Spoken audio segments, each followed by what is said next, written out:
Hey Z45 leaders, this is Mr. Nick coming at you with another video. So first I just want to go over a couple things about 4th and 5th graders. And I've got a very sweet board here with all kinds of interesting words on it.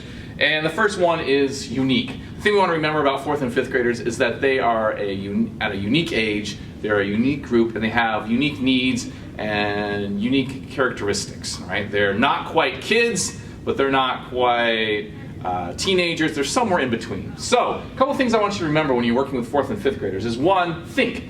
4th and 5th graders are beginning to think for themselves at this age. There's no longer, you can just say, like when they're in kindergarten first, just saying things and they're just going to go with it. They might start questioning things that we talk about. Maybe it could be even spiritual things. We're talking about, well, why did God do this? Or why didn't Jesus do this? Or why is this in the Bible? And they're starting to think for themselves, and so they're going to start asking some of those questions, things you probably wouldn't hear if you're working with the 1st and 2nd graders. They're starting to think for themselves.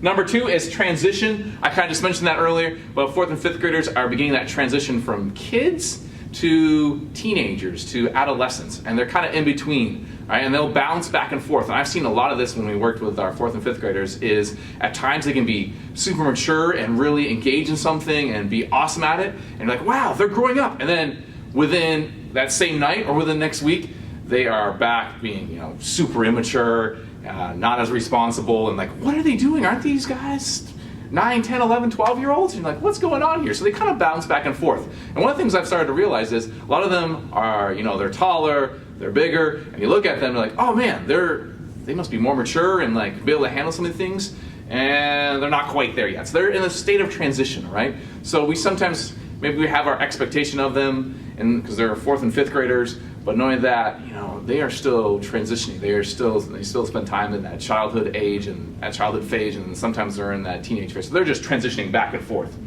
The third thing is own. They're beginning to own their faith, all right? They're starting to do that. They can pray on their own. They can, at home, they can take that initiative. They can start reading their Bible on their own. They can start thinking about ways that they can serve others on their own. They are starting to be able to do this on their own and take initiative to do that, which is a really cool thing about 4th and 5th graders. Next is your role. Number 4 is a coach, not a teacher, all right? So a lot of times we think as we come in, we work with kids, we're the teacher, we're teaching them things, we're doing most of the talking, we're telling them how it is, and they're going to memorize this, and then they're off and they're going to get it.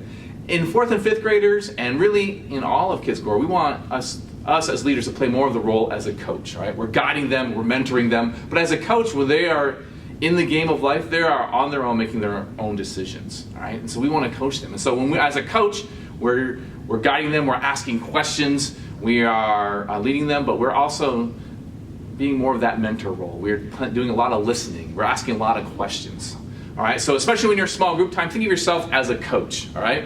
And as a coach, you aren't doing 100% of the teaching. You're not lecturing. You're not talking the whole time. You are maybe giving some instructions and then letting them do it because they are starting to own their faith. And then that leads us to doing, all right? Number 5, the key word is doing. And 4th and 5th graders, preteens, learn best by doing. They're not going to learn best by us talking to them over for 20, 25 minutes, all right?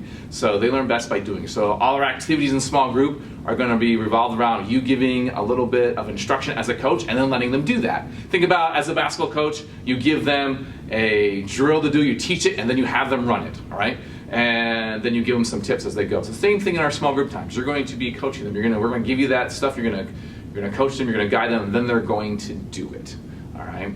And so that is some things I want you to think about as leaders in the Z45 as leaders of preteens. Another thing, I just want a couple of real simple, practical things as a small group leader. When we go into our small group time, it's really important that we don't spend too much time on any one activity. When you get your sheet, it's going to give you time links for each thing. You don't want to spend too much time. You want to have good pacing, all right?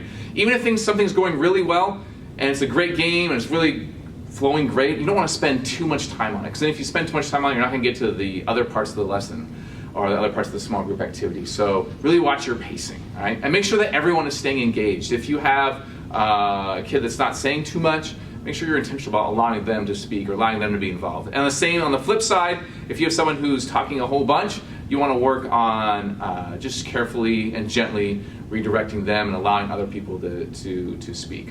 I'll also say that sometimes there's behavior issues. Sometimes there's a lot of talking or maybe even some disrespectful behavior. One of the things you can do to help with that is just kind of praise the behavior you want.